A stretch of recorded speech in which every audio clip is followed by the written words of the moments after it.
Você já parou para refletir sobre o motivo pelo qual Deus, conhecido por seu amor incomparável e misericórdia infinita, opta por não salvar algumas pessoas? Essa questão nos leva a explorar os mistérios do amor divino, que, embora seja vasto e acessível, está intrinsecamente ligado aos princípios e à justiça de Deus. Entre os cristãos, há uma convicção amplamente aceita de que a vontade de Deus é que todos sejam alcançados por sua graça, independentemente de gênero, idade ou origem étnica.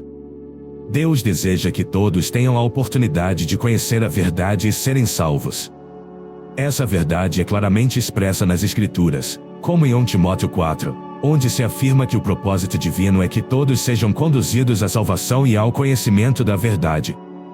Contudo, surge a pergunta: o que acontece com aqueles que parecem estar afastados desse caminho de redenção? O que impede algumas pessoas de receberem essa graça tão generosamente oferecida? No vídeo de hoje, vou abordar um tema profundo e desafiador: os 7 tipos de pessoas que, segundo a Bíblia, podem encontrar obstáculos no caminho para a salvação. Trata-se de um convite para uma autoanálise, pois muitos de nós podemos, sem perceber, estar enfrentando barreiras em nossa jornada espiritual. É essencial que você permaneça atento e reflita profundamente que algum dos perfis que serão apresentados ressoa com sua realidade espiritual. Encontrar essa resposta pode ser um divisor de águas, conduzindo você a uma compreensão mais ampla do amor divino e do que realmente significa alcançar a salvação. Portanto, antes de mergulharmos neste tema tão importante, quero convidá-lo a participar ativamente deste momento. Mostre seu apoio curtindo este vídeo, inscrevendo-se no canal e compartilhando esta mensagem com outras pessoas. Essas simples ações ajudam a levar o Evangelho mais longe, tocando vidas e fortalecendo o reino de Deus aqui na Terra. Amados irmãos e irmãs, a verdade é que nem todos neste mundo alcançarão a salvação. Essa realidade pode ser dura, mas é um alerta necessário, até mesmo para aqueles que são assíduos na igreja. Não basta participar dos cultos dominicais, fazer parte de atividades na comunidade cristã, contribuir com ofertas e dízimos, ostentar o título de cristão, ou até mesmo adotar uma postura piedosa. Esses elementos, por si só, não garantem a salvação. A Bíblia, em Mateus 7 e 21, 22, apresenta uma advertência impactante de Jesus sobre o dia do juízo.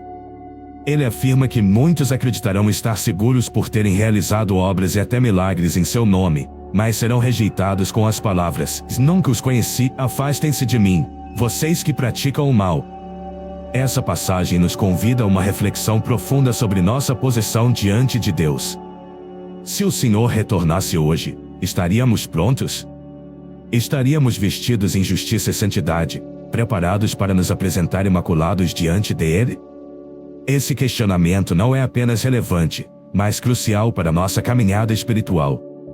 Conforme nos ensina 2 Coríntios 5, todos compareceremos diante do tribunal de Cristo, onde seremos julgados por nossas ações, sejam elas boas ou más. Diante disso, convido você a refletir comigo sobre os 7 perfis de pessoas que, segundo a Bíblia, enfrentam barreiras que as afastam da salvação. O primeiro grupo, os incrédulos. Quem são os incrédulos? Eles são aqueles que não acreditam no nascimento, morte, ressurreição e na obra redentora de Jesus Cristo. A Bíblia é clara ao afirmar que sem fé é impossível agradar a Deus. Hebreus 11 versículo 6. A salvação só é possível pela fé em Jesus Cristo, pois Ele é o único caminho para a redenção e o único que pode nos salvar dos nossos pecados e da influência do inimigo.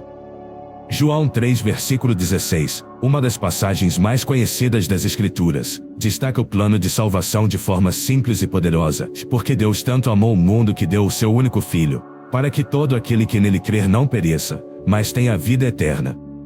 Apesar da clareza dessa mensagem, muitos subestimam sua simplicidade e acabam rejeitando a fé, colocando-se em uma posição perigosa diante de Deus. O segundo grupo, já aqueles que buscam outros caminhos. Deus também não pode salvar aqueles que tentam alcançar a salvação por outros meios, que não seja por meio de Jesus Cristo. O próprio Jesus afirmou em João 14, 6, que eu sou o caminho, a verdade e a vida. Ninguém vem ao Pai, a não ser por mim.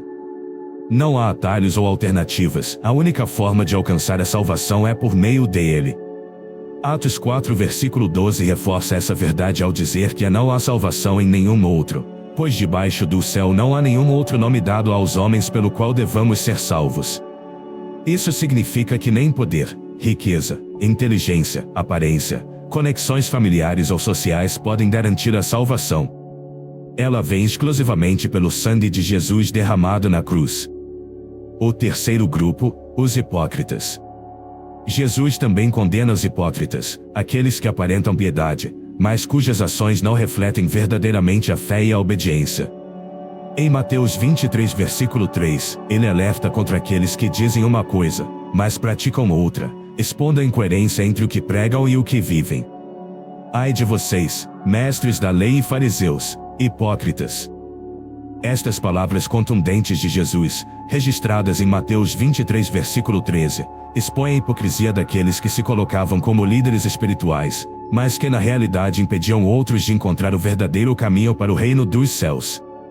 Eles próprios não entravam e, pior ainda, bloqueavam o caminho para aqueles que buscavam entrar. Mas o que é, afinal, ser um hipócrita? É fingir ser algo que não se é, ostentar uma aparência de santidade, mas viver de maneira contraditória. Muitos podem comparecer à igreja aos domingos, vestindo-se de forma impecável e levantando mãos supostamente santas em adoração, mas no restante da semana suas ações e escolhas os aproximam mais do mundo do que de Deus. Para essas pessoas, a fé e a salvação tornam-se apenas formalidades. A igreja é tratada como um lugar de convívio social e não como um templo de verdadeira adoração e transformação. Esses indivíduos podem até participar de atividades religiosas e aparentar devoção pública, mas a essência de Cristo não é refletida em suas atitudes, pensamentos e comportamentos diários. Não produzem frutos dignos de arrependimento, conforme ensinado por Jesus. Eles estão à porta do reino, mas não entram e, de maneira trágica, ainda desencorajam outros de entrar. O Evangelho de Lucas, no capítulo 18, versículos 9 a 14, nos apresenta a história de um fariseu que orava se exaltando, convencido de sua própria justiça, enquanto desprezava os demais. Em contraste, havia o publicano, que, reconhecendo sua condição de pecador, clamava pela misericórdia de Deus. Jesus deixou claro que o publicano, com sua humildade e arrependimento sincero, saiu justificado, enquanto o fariseu não. Esta narrativa ilustra que a salvação não é para aqueles que confiam em si mesmos ou buscam autojustificação, mas para os que reconhecem sua dependência da graça divina. Efésios 2, versículos 8 e 9 reforça essa verdade ao afirmar que somos salvos pela graça, por meio da fé, e que isso não vem de nós, mas é um dom de Deus. Não é resultado de obras para que ninguém se glorie. O quarto grupo, os apóstatas. Outro grupo mencionado nas Escrituras é o dos apóstatas, pessoas que, após conhecerem o caminho da verdade do Senhor, acabam se desviando e voltando às práticas do mundo. Em Pedro 2 versículos 20 e 22, encontramos uma advertência direta sobre essa condição. O texto afirma que, para aqueles que retornam às corrupções do mundo após terem escapado delas pelo conhecimento de Cristo, o estado final é pior do que o inicial. Seria preferível que nunca tivessem conhecido o caminho da justiça do que, após conhecê-lo, se afastarem do mandamento sagrado que lhes foi entregue. Essa passagem é reforçada por Provérbios, que descreve a situação com imagens fortes: o cão volta ao seu vômito, e a porca lavada volta a revolver-se na lama. Essas pessoas podem até ter abandonado comportamentos imorais por um tempo, mas sua natureza não foi verdadeiramente transformada, e elas acabam voltando à velha vida. Esse exemplo nos ensina que a verdadeira fé exige uma mudança de coração e uma rendição completa a Deus. Não basta frequentar a igreja, participar de rituais ou aparentar transformação, é necessário um compromisso genuíno e contínuo com Cristo. O quinto grupo, os blasfemos. Outro grupo que não pode ser salvo, segundo as Escrituras, são os blasfemos, aqueles que pecam contra o Espírito Santo. Em Mateus 12, versículos 31 e 32, Jesus explica que todos os pecados e blasfêmias podem ser perdoados, exceto a blasfêmia contra o Espírito Santo. Este é considerado o pecado imperdoável. Mas o que é blasfemar contra o Espírito Santo? é rejeitar deliberadamente a obra do Espírito, zombar de sua manifestação ou falar de maneira desrespeitosa sobre ele. É um pecado que não resulta de ignorância, mas de uma rejeição consciente e intencional do Espírito de Deus. Por isso, devemos ter extremo cuidado com nossas palavras e atitudes, evitando qualquer forma de desrespeito ao Espírito Santo, pois este pecado tem consequências eternas. O sexto grupo, os já falecidos. Por fim, a Bíblia nos ensina que a salvação é possível apenas enquanto estamos vivos. Muitos, em momentos de luto, pedem orações por seus entes queridos já falecidos, mas é importante compreender que, uma vez que a pessoa parte desta vida, seu destino eterno está selado. Em Hebreus 9 versículos 27, lemos: "E está ordenado aos homens morrerem uma só vez, vindo, depois disso, o juízo." Isso significa que a salvação é uma decisão que deve ser tomada em vida. Não há respaldo bíblico para a ideia de purgatório ou de uma segunda chance após a morte. Por isso, o tempo para buscar a Deus é agora. Enquanto há vida, há esperança, e este é o momento de entregar sua vida a Jesus. O arrebatamento, de um evento profético e certeiro. O arrebatamento não é apenas um evento futuro predito, mas uma profecia bíblica que certamente ocorrerá. Embora o momento exato permaneça desconhecido, as Escrituras nos fornecem uma visão clara sobre este acontecimento. Em 1 Tessalonicenses 4, versículos 15 e 17, lemos: "Segundo a palavra do Senhor, nós, os que estivermos vivos e que ficarmos até a vinda do Senhor, certamente não precederemos os que dormem. Pois, dada a ordem, com a voz do arcanjo e o ressoar da trombeta de Deus, o próprio Senhor descerá dos céus, e os mortos em Cristo ressuscitarão primeiro. Depois disso, nós, os que estivermos vivos, seremos arrebatados com eles nas nuvens, para o encontro com o Senhor nos ares. E assim estaremos com o Senhor para sempre." Esse é o momento glorioso pelo qual os crentes aguardam com esperança e fé, o encontro com o Senhor nas nuvens. Esse evento singular destina-se exclusivamente ao povo de Deus, aqueles que depositaram sua fé em Jesus Cristo e vivem em obediência à sua palavra, afastando-se de uma vida de pecado. Quem participará do arrebatamento? É importante enfatizar que boas obras ou intenções nobres, por si só, não qualificam ninguém para o arrebatamento. Somente os que verdadeiramente creem em Cristo e vivem para Ele participarão dessa experiência gloriosa. Alguns acreditam que o arrebatamento ocorrerá mais de uma vez, dando múltiplas chances para quem não foi levado na primeira ocasião. No entanto, não há base bíblica para essa ideia. O arrebatamento é um evento único, e perder essa oportunidade significará enfrentar o caos e a perseguição durante o período de tribulação sob o domínio do Anticristo. Para os que forem arrebatados, começa uma eternidade de comunhão com o Senhor. Eles não apenas escaparão do julgamento e da condenação eterna, mas também desfrutarão plenamente da vida eterna prometida por Deus. Arrebatamento e segunda vinda, e eventos distintos.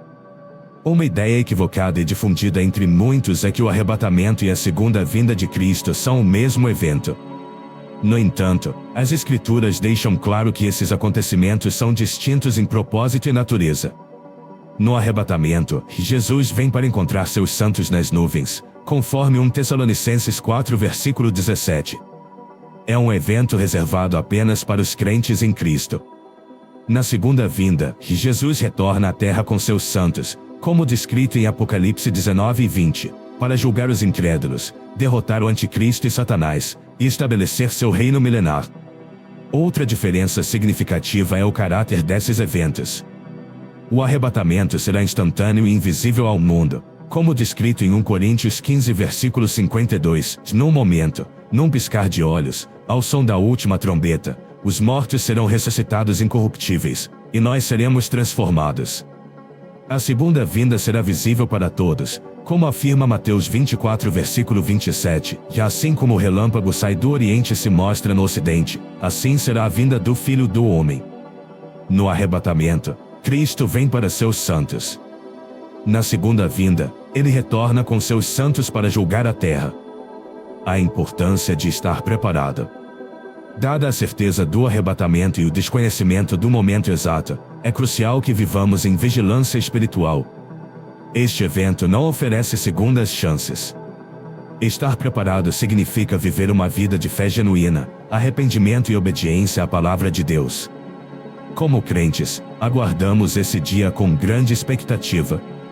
O arrebatamento será um momento de triunfo, onde a morte será vencida e a promessa de vida eterna será plenamente cumprida. Portanto, pergunto a você, e está preparado para esse grande dia? Não deixe para amanhã a decisão mais importante da sua vida. Entregue-se a Jesus Cristo hoje, pois só Ele é o caminho, a verdade e a vida. João 14, versículo 6. Preparação para o arrebatamento, um chamado à vigilância e fé.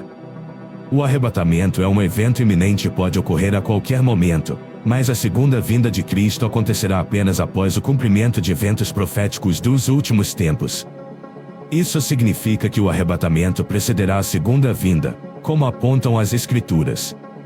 Embora existam várias interpretações sobre o arrebatamento, a Bíblia permanece como a fonte mais confiável e precisa para compreender este evento dos últimos dias. Arrebatamento, destinado aos crentes em Cristo. Uma ideia errada comum sobre o arrebatamento é acreditar que ele está reservado apenas para pessoas boas e moralmente exemplares. No entanto, a Bíblia ensina que o arrebatamento é para aqueles que confessaram Jesus Cristo como Senhor e Salvador. Você pode ser um cidadão exemplar, generoso e cumprir todas as leis, mas, se não entregou sua vida a Jesus, corre o risco de ser deixado para trás no arrebatamento. Para aqueles que perderam entes queridos crentes em Cristo, as Escrituras oferecem grande esperança e consolo. A Bíblia declara que os mortos em Cristo ressuscitarão primeiro, 1 Tessalonicenses 4, versículo 16. Assim, se alguém que você ama faleceu sendo um crente fiel, há a promessa de que ele ou ela será ressuscitado para estar com o Senhor. Essa verdade deve nos encher de alegria e ânimo, pois nos lembra que a morte não é o fim para aqueles que estão em Cristo. Como se preparar para o arrebatamento? A pergunta que muitos fazem é: como posso me preparar para este evento glorioso? A Bíblia nos dá orientações claras sobre como estar prontos. 1. Viver uma vida de fé e retidão em Lucas 18, 8. Jesus pergunta: quando o Filho do Homem vier, encontrará fé na terra? Para estar preparado, é necessário dedicar-se às coisas que fortalecem sua fé e motivam uma vida justa. Não basta falar sobre pureza, é preciso vivê-la com sinceridade e compromisso. 2. Estudar e aplicar a palavra de Deus. O estudo da Bíblia é essencial para compreender os princípios divinos e aplicá-los na vida cotidiana. Como diz 2 Timóteo 2:15, procure apresentar-se a Deus aprovado, como obreiro que não tem do que se envergonhar e que maneja corretamente a palavra da verdade. Evite buscar revelações complicadas ou místicas que desviem da simplicidade do Evangelho. A verdade de Deus é clara e acessível a todos os que a buscam com humildade. 3. Permanecer em comunhão com outros crentes. Em Provérbios 27:17, lemos: e assim como o ferro afia o ferro, uma pessoa afia a outra. Estar em comunhão com uma comunidade de crentes genuínos é crucial para o crescimento espiritual e para manter-se firme na fé. A Bíblia nos encoraja a não abandonar as reuniões com outros crentes. Hebreus 10:25. Pois o isolamento pode levar à vulnerabilidade espiritual. 4. Manter uma vida de oração constante. A oração nos conecta a Deus e nos dá força para enfrentar os desafios dos últimos dias. Em momentos de fraqueza ou dúvida, ore ao Senhor por orientação, sabedoria e poder para perseverar. Com a força de Deus, nunca falharemos.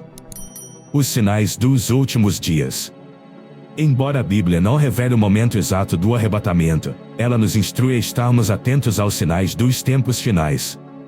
Jesus nos advertiu sobre esses sinais e nos chamou à vigilância.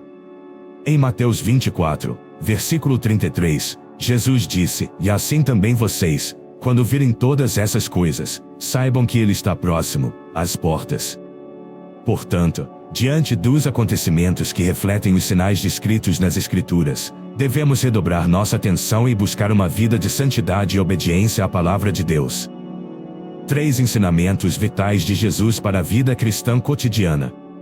Neste vídeo, explorarei 3 ensinamentos de Jesus que são essenciais para a nossa vida cristã nos dias atuais e como aplicá-los de maneira prática. 1. Ser encontrado cumprindo as instruções de Jesus. Em Mateus 24, versículo 46, Jesus ensina que seremos abençoados se, quando Ele retornar, nos encontrar fazendo o que Ele nos orientou.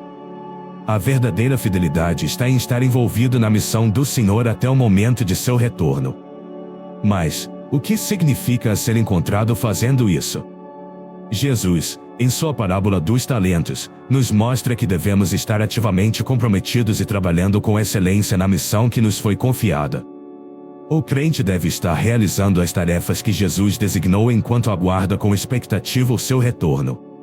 Algumas dessas responsabilidades incluem: pregar o Evangelho, que Jesus nos ordenou a pregar o Evangelho a todas as nações, Mateus 28, versículo 19. Nosso compromisso de levar a mensagem de Cristo deve ser firme, não importa os obstáculos que enfrentemos. Fazer discípulos, e além de pregar, Jesus também nos comissionou a fazer discípulos, Mateus 28, versículo 20. Isso significa ensinar os novos convertidos a obedecer tudo o que Ele nos mandou. Fazer discípulos é uma responsabilidade de todos os crentes, e é necessário que cada um se dedique a esse trabalho para multiplicar o reino de Deus. Ao fazer isso, estaremos cumprindo a missão de Cristo e, quando Ele retornar, seremos encontrados fiéis e preparados. 2. Manter a vigilância espiritual. Jesus também nos orienta a manter nossa vigilância espiritual constantemente. Em Marcos 13, versículo 33, ele diz: estejam alertas, vigiem constantemente e orem, já que desconhecem o momento exato da chegada. Como cristãos, nossa vigilância significa estar atentos à nossa fé e em constante oração. A oração é um meio essencial de nos mantermos próximos a Deus, buscando sua orientação e força para viver com retidão nos últimos dias. Perceba que o mundo está mudando rapidamente para se alinhar com a agenda do Anticristo, e Satanás está trabalhando arduamente para enganar e desviar muitos. Por isso, é fundamental que estejamos alertas e dedicados à oração diária, para não cairmos no engano. Pergunte a si mesmo: como está minha vida de oração? A oração contínua nos ajuda a compreender a vontade de Deus e nos mantém despertos para os seus planos, especialmente enquanto aguardamos o retorno de Cristo. 3. Evitar a insensibilidade espiritual. Em Marcos 13, versículos 35-36, Jesus adverte: portanto, mantenham-se alertas, pois não sabem quando o dono da casa voltará, se ele chegar de repente, não permitam que os encontre dormindo. Aqui, Jesus nos alerta contra a insensibilidade espiritual, que não se refere ao descanso físico, mas à indiferença e ao descuido com a nossa vida espiritual. Não podemos permitir que o mundanismo nos afaste de nossa responsabilidade como cristãos.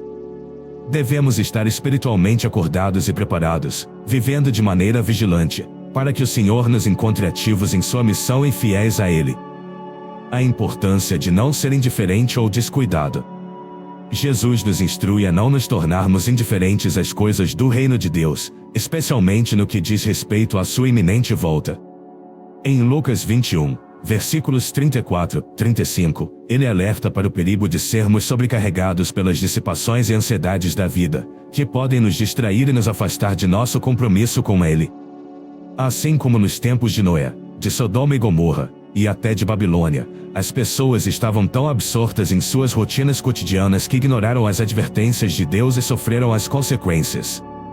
Hoje, estamos vendo a mesma tendência: muitos se esquecem de Deus e se deixam levar pelas mentiras e enganos propagados pelo inimigo, seja por influenciadores, mídia ou até mesmo governos. Cuidado com as ansiedades da vida. Além dos pecados explícitos, as ansiedades da vida podem ser uma armadilha que enfraquece nossa fé. Jesus nos adverte que, nos últimos dias, muitos podem se desviar por causa dessas preocupações. Devemos estar atentos a essas pressões para não deixarmos que elas afetem nossa relação com Deus. É importante lembrar que, embora enfrentemos tempos difíceis, não devemos permitir que a ansiedade nos afaste de nossa fé. Ao contrário, nossa fé deve nos libertar da ansiedade que domina muitos nesta era. Não deixe que as preocupações do dia a dia apaguem o fervor espiritual, mas, sim, que sua confiança em Deus seja um refúgio. Como reagir aos conselhos de Jesus? Diante dos desafios e das advertências de Jesus, nossa reação deve ser clara, se manter firme nossa fé e nos distinguir do mundo. Em 2 Timóteo 3, versículo 1-5, Paulo nos alerta sobre os tempos difíceis dos últimos dias, onde as pessoas se tornarão egoístas, avarentas, arrogantes e desobedientes. Não devemos nos associar àqueles que, embora aparentem piedade, negam seu verdadeiro poder.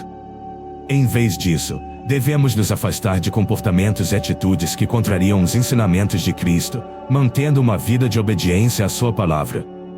A espera pelo retorno do Senhor deve nos motivar a lutar pela fé que nos foi confiada, sendo firmes e inabaláveis, e sempre lembrando que, quando Cristo voltar, Ele recompensará aqueles que permaneceram fiéis. O que realmente importa na vida? Em Apocalipse 22, versículo 12, Jesus diz: "E eis que venho em breve, e minha recompensa está comigo, para dar a cada um conforme o seu trabalho." Essa declaração nos leva a refletir o que realmente importa na vida. Se estivermos prestes a enfrentar a eternidade, o que seria a única coisa que valeria a pena preservar? Se já passamos por uma experiência próxima da morte, podemos perceber que, no momento decisivo, nada mais parece ter importância, exceto Cristo Jesus. A única coisa que devemos realmente preservar é nossa fé nele, pois é o que nos conduzirá à vida eterna. A reflexão sobre a morte e o que realmente importa diante dela nos leva a compreender que, por mais que nos empenhemos em nossas conquistas e preocupações mundanas, é nossa união com Cristo, realizada por sua obra na cruz, que dá um significado eterno à nossa vida.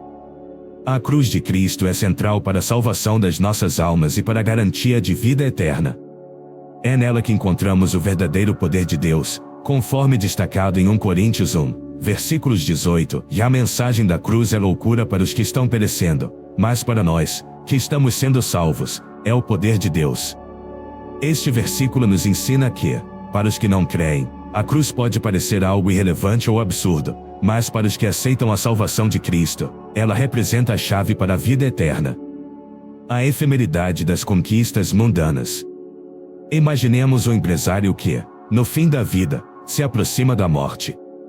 Ao olhar para trás, todas as suas conquistas e planos se tornam irrelevantes.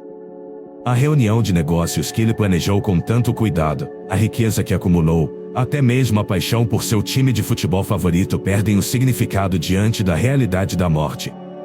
Isso nos ensina que tudo o que nos parece importante hoje, dinheiro, posses materiais, status, não tem valor quando comparado à questão fundamental e nossa eternidade.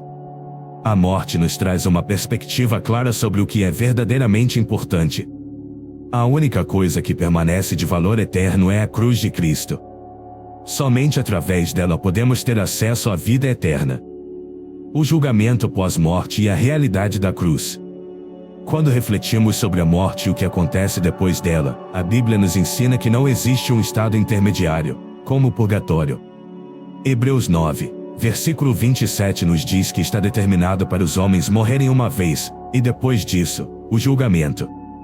Isso significa que, após a morte, todos seremos avaliados por Deus, que julgará nossa vida com base em nosso relacionamento com Ele na obra de Cristo na cruz.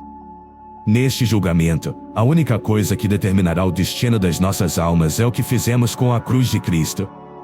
A morte de Jesus na cruz e sua ressurreição são fundamentais para a nossa salvação. Não há outra forma de alcançá-la, senão através da aceitação do sacrifício de Cristo. Como Paulo escreveu em Gálatas 6, versículo 14, longe de mim gloriar-me, senão na cruz de nosso Senhor Jesus Cristo. Isso nos ensina que nossa glória, nosso foco e nossa confiança devem estar unicamente em Cristo e no que Ele fez por nós na cruz. Reavaliando nossas prioridades à luz da eternidade. À medida que refletimos sobre o inevitável fim da nossa jornada terrena, devemos reconsiderar nossas prioridades. O que realmente importa diante da eternidade? As coisas que nos ocupam no dia a dia, como trabalho, dinheiro e status, são transitórias. Somente nossa relação com Cristo e a salvação que Ele oferece por meio da cruz tem valor eterno.